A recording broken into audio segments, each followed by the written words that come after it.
She's gorgeous, but awkward.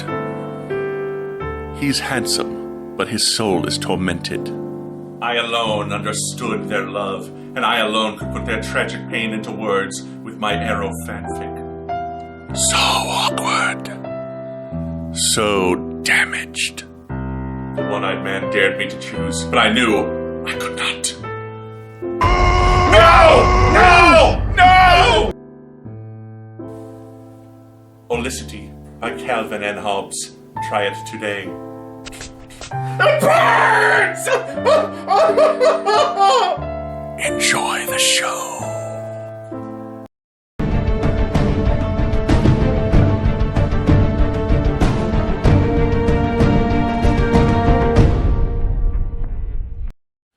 I thought I had known true despair until I met your son. Oh, I never know what to say when I see Doug's mother. Oh, hi everyone, welcome back to Comic Book Issues. I'm your host, the Last Angry Geek. Without a doubt, DC Comics has been dominating the TV scene lately, what with shows like iZombie, The Flash, and constant, but did you know this all started with Arrow? And did you know that Arrow was actually based on a comic book called The Green Arrow? I know! I was shocked. In this crazy little industry, there are things known as canon immigrants. The most famous example is Harley Quinn. She proved so popular in the Batman animated series that they introduced her into the DC comic book universe, and now should be portrayed by Margot Robbie in the Suicide Squad movie. Other examples include X-23 and even Jimmy Olsen, who appeared in the Superman radio series before joining the comic book cast. But not everyone is successful. For every Harley Quinn, you get a Chloe Sullivan. They tried for over 10 years to find a way to bring Smallville's breakout character into the DCU, finally just settling on a quickly forgotten guest appearance in a Jimmy Olsen feature. Don't even get me started with the comic book version of Phil Coulson.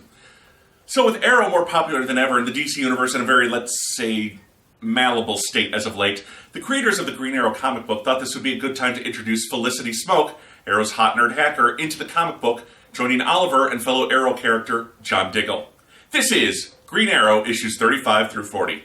Green Arrow issue 35 opens with the Green Arrow stopping three men from robbing an orphanage. He lets one go, but the crook is knocked out by Diggle, Oliver Queen's bodyguard. Just like in the TV show! Oliver wanted the third crook to spread the word that Green Arrow was enforcing the law. They argue a bit before Dig reminds Oliver that his list of operatives has dropped off. It's just the two of them now, and Green Arrow has been shot. He gets patched up by cooperative Dr. Cross, who tells him that the entire infrastructure that's been set up to help the homeless and poor is underfunded, and the mayor may be skimming from the top. At a meeting with Queen Industries CFO and his current girlfriend, Zara Darvish, Ollie is shown to a meeting with Lex Luthor and Bruce Wayne. They want Queen to join the partnership between LexCorp and Wayne Industries. Ollie won't have any part of it. He knows the names of every one of his employees, while Bruce is detached from his own company, and Lex is just a jerk. Both men walk out.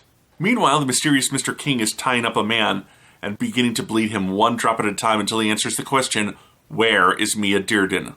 Ollie breaks away from his dinner with Zero when he gets called to a crime. Diggle has a lead on a hacker who just drained Queen Industries of millions of dollars meant to help the city's less fortunate. They've tracked the hacker to a warehouse, but he's waiting for them. Sorry, she's waiting for them. Felicity Smoke. Just like in the TV show!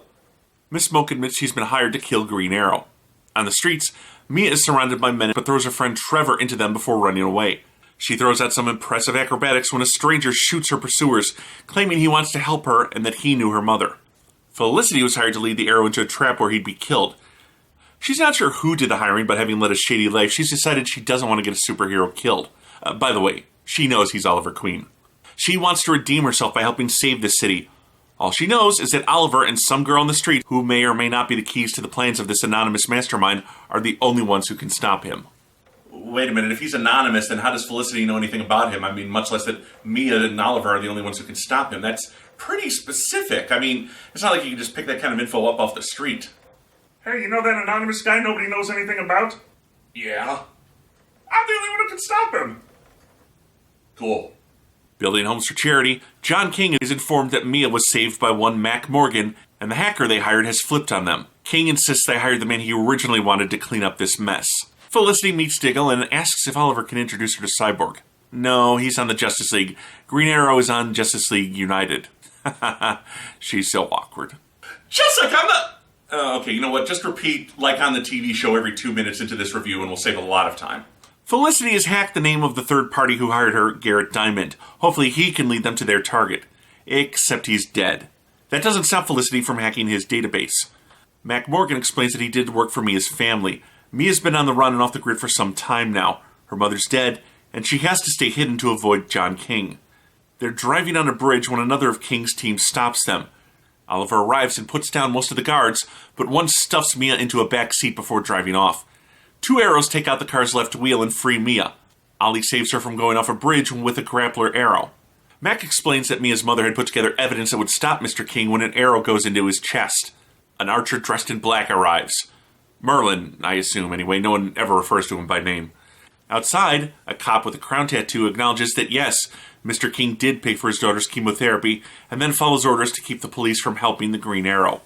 The Black Archer escapes with Mia. Felicity and Diggle manage to help Oliver catch up to him on an elevated train. The arrows fly, and Ollie is temporarily blinded by the evil Archer, but Merlin is taken out by a low-hanging bridge. Elsewhere in a church, the vigilante Katana confronts a priest with a crown tattoo. She knocks him out, convinced that she's getting ever closer to John King. And now for something completely different. Katana is a sword-wielding Asian woman with apparently gray skin. You know, it's always dangerous to name yourself after a weapon. I mean, it's worked out okay for Green Arrow and Katana, but cheap plastic broadsword I bought at a costume shop was never going to make it onto a t-shirt, and plus, by the time I got done naming myself, the bad guys had usually shot me 5 or 6 times. At least. Back at their headquarters, Mia explains that John King is the noted philanthropist and also her father. As a child, she saw her father murder her mother after her mom discovered his dark side. Mia has a copy of his computer files, which Felicity quickly cracks. It's a list of names, about 10,000 or so. Oliver then asks Zero to set up a meeting with John King. He's in luck, he was invited to a King fundraiser. Oliver, Diggle, and Felicity attend the fundraiser, which is aboard a blimp. Oliver texting his location and reminding the textee that he owes the Green Arrow a favor. Once in the air, John King quickly dispenses with the formalities. He knows Oliver is the Green Arrow. He knows everything about a city before he takes it over. He's going to transform Seattle, eliminating the sick, the weak, and the poor, ending crime and suffering in one brutal regime. Oliver says he'll stop him, but King's already given the order to his subjects to take out their targets. Mia's talking with Zero when men in suits burst in and taser her. King blows out a window and Diggle, Oliver, and Felicity go flying, only to be enveloped in green energy. Hal Jordan, Green Lantern, has just saved the day. A man in a mechanized suit flies in, shooting the Green Lantern with a missile, causing him to drop everyone, but Hal grabs them all before they hit the ground. Providing Ollie with a costume composed of pure willpower, the brave and the bold stand side by side. Green Arrow nails the mecha and it goes down. With the suit immobilized, the pilot is trapped inside, so the heroes decide to just leave him there. It was then that the mech pilot realized his suit's biggest drawback would be its lack of, let's say, sewage treatment abilities. 10 hours later, when they finally got the suit upright and got him out of there, the smell was like a summer day in the world's busiest outhouse. Behind his back, he would forever be known as that guy in the mech suit who crapped his pants, or the shitty Iron Man. That one has 2 meanings. John King confronts his daughter, offering her his true love, but she spits in his face, refusing to tell him any of Mac's secrets. He's got Zara strung up elsewhere. Nothing can stop him. At Seattle General, Dr. Cross finds that one of his supervisors, Dr. Reynolds, is cutting off patients on life support. The hospital will no longer aid those beyond care. Cross runs only to find his captors cut down by Katana. Back at headquarters, Oliver calls to apologize to Zara when he gets an SOS from Dr. Cross. Katana has been tracking John King for months, but her contacts in the U.S. government have refused to help. She thinks it's possible King has got into them too. Felicity kills the lights in the building, and after Hal turns off his ring's nightlight, they go after Dr. Reynolds. Alarms begin going off, signaling that life support is down. Green Lantern is able to repower the equipment with his ring, but it's up to Oliver to get the generators back on. Felicity directs Oliver to the power room. He arrows a few bad guys and reactivates the generators. Felicity admits to Diggle she could get to like saving people. Oliver thanks Hal for his help, but the Lantern needs to go. Technically, he shouldn't be using his ring on Earth. His responsibilities are elsewhere, while Ollie thinks he should stay here and help, neither man budging on the issue. Hal leaves, and Felicity and Diggle see a news report. John King was allegedly attacked by the Green Arrow. The police now consider him public enemy number 1, and King is personally offering a $5 million reward for the Green Arrow's capture. The people on the street immediately turn on Ollie, who who realizes that he's losing his city to John King. Elsewhere, King, completely healthy, begins to bleed Zara in order to convert her to his cause. The next day, the trio heads to the Queen Foundation. Someone has transferred all the money earmarked for Oliver's charity work to King's housing projects. Felicity is arrested for hacking government files right before she was about to show Oliver that Zara was behind the transfer. Once confronted, Zara admits it and puts him in touch with King. John admires his own handiwork when he tells Oliver that the Green Arrow saved his life 4 years ago, but he didn't kill the mugger, and John King saw that as a symptom of society's problems he wants to cure permanently. Devastated, Oliver dumps Zara and leaves, even as Felicity finds herself in Supermax, a supervillain prison, and sharing a room with the Cheetah. Diggle inspires Oliver to break Felicity out of Supermax. The Cheetah still has a grudge against Felicity. One of Felicity's jobs was to expose metahuman home addresses, putting the families of these metahumans, like Cheetah, at risk. Cheetah lets her know that she will get what she wants from Felicity later tonight. Must resist. I hope you people appreciate how hard it is for me not to start making double entendre prison heat jokes right now. I mean, for God's sakes, one of these women is a naked cat. Think of all the See, cat jokes I could make. That's a good half hour alone. Steve Trevor, former overseer of the Justice League America, drives into the Supermax. Once inside, he lets Oliver out of the back of his freezer truck. The cold was the only thing that would mask Oliver's heat signature from the prison sensors, but beyond that, Steve won't help Ollie. He's on his own. Oliver shorts out the cameras and with 3 minutes on the clock, sneaks into the prison, beats down on the guards, and with 1 minute left, saves Felicity from the Cheetah. Touched, Felicity plants a kiss on Oliver and the pair exit the prison just as the cameras come back online. John shows Mia his housing project. Here, the homeless will have a place to live and, Mia realizes, be indoctrinated into King's cult. He will succeed in killing the terminally ill at the hospital, freeing up resources for the healthy, but Mia wonders what does that mean for her. She's sick too. Mia was created by Kevin Smith, but it wasn't until Judd Winnick took over the book that Mia was diagnosed with AIDS. No joke here, it's a serious disease. They never do tell us what Mia's sick with in this title, but, No, seriously, if you're waiting for a joke, I don't have one. It would be in pretty poor taste, don't you think? It's time to move against John King. He has an army, so they'll need one too. They charge King's headquarters. Green Arrow's happy Arsenal is helping, but Roy says this doesn't change things between them.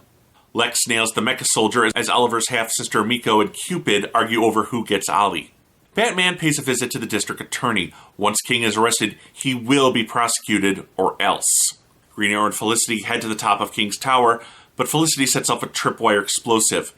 Ollie manages to latch onto the tower and swing them both to the level below. As they hack into King's files, and by the way, does Oliver know Batman's secret identity? Never mind, she doesn't want to know. Zero arrives with a phone connection to King. He's going to kill Mia unless they stop. They have 20 minutes to bring Felicity's hard drive to his housing project, or Mia dies. Felicity cold cocks Zero before they head out. Green Arrow finds Mia, but John King's there with a sword. They duel, but a flash arrow blinds King. But it doesn't matter because John's won. Because he can buy anyone. Mia shoots Oliver. Mia claimed to believe in King's cause, but she just wanted his gun. However, King knew better. He only gave her 1 bullet. But Mia knew better, because there's something he doesn't know. Green Arrow wears Kevlar. Green Arrow nails King with an arrow, ending his reign of terror. The news coverage then shows that King's been arrested, and Green Arrow's evidence linking King to bribery, corruption, and murder have sent him to jail. Hundreds of corrupt officials have fled Seattle. Felicity is ecstatic. Colonel Trevor offered her a job working for Argus, but Oliver wants her to work for him. Felicity's detected 2 of King's subjects. If he hurries, he can catch them. His new team in place, the Green Arrow heads off into the night to save the day. I shoot a review into the air. It fell to earth, I know not where. If you recall my review of Hawkeye, I was pretty happy with that book, but it wasn't trying to live up to another source. Is Green Arrow a near miss or a bullseye? And aren't these the same puns I used for my review of Hawkeye? Let's take a closer look. The story is written by Andrew Kreisberg and Ben Sokolowski, and illustrated by Daniel Samper. Nothing about this book is terrible, but neither is this book exceptional. It's very average. The best thing going on here are the covers by Brian Hitch, but while Hitch is a tremendous artist, he's never been that great with action shots, and that's pretty much what you need to sell a cover. The actual interior art by Samper is pretty good, Everyone looks like who they're supposed to, and he handles the action scenes well. The biggest problem is the writing. It's trying way too hard to be clever and failing. The opening bit about Mia is mind-blowingly stupid. There's an evil man out there. We don't know who he is. We don't know what he's doing, but we do know that this runaway is the only one who can stop him. What? That's like saying there's an evil person in Oz. We don't know what direction she lives in. We don't know why she's a threat to all of us, but we do know that Dorothy can throw a bucket of water. There's a lot of assumptions in this story that you just have to accept on face value. And John King is a pretty terrible villain. He's poured into the evil businessman who wants to take over the city mold that was left over from Brother Blood in Season 2 of Arrow. I guess the writers figured since the DCNU Brother Blood is actually an immortal cult leader, no one would figure out what they were doing if they wrote him under a new name.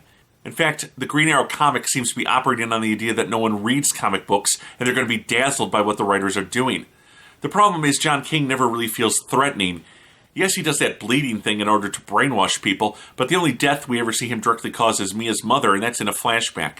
He needed to get his hands a little more dirty, or at least have a more sinister motive than social change through cutting off support to people in need. That doesn't make him any better or worse than the average Republican politician. As for the rest of the cast, while Green Lantern's appearance is fun, the Bruce Wayne Lex Luthor bit at the start felt unnecessary, and it's just there to reinforce the idea that Ollie only cares about Seattle. They run this in over and over again. He only cares about his city, and I'm not sure why they make such a big point of this. Overall, Oliver comes off as bullheaded, but a man who recognizes when he's made a mistake. I just wish they'd spent more time on his relationship with Zara, as it seems like he genuinely cared about her, but then it's all just dumped off at the end when she betrays him, which we're never really clear on whether or not she was brainwashed.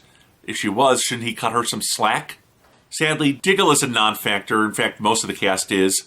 He just seems to be there so we can have the Trinity from the show. At least Felicity is more or less as she was on the show, new backstory aside. This makes her the most enjoyable character in the book as the writers run with her babbling when nervous straight. Still, they make Arrow trust her a little too quickly for my taste, and that's a big problem. If they really wanted to surprise me, they would have made Felicity a bad guy. Katana is introduced out of nowhere, and we never understand why she wants John King, other than it ties into her quest to avenge her dead husband. We don't get any explanation on that.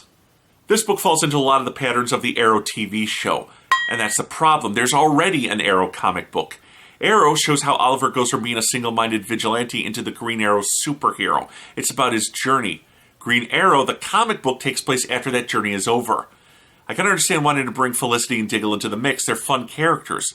But Arrow should be taking notes from Green Arrow, not the other way around. Frankly, Green Arrow is 6 issues of stuff I'd rather be seeing on the TV screen. Some of it is fun, some of it is boring, and some of it is, frankly, baffling. I give Green Arrow issues 35 through 40 2 out of 5 stars. Hoping you'll aim yourself at our next episode. This is Comic Book Issues, and I'm your host, the Last Angry Geek.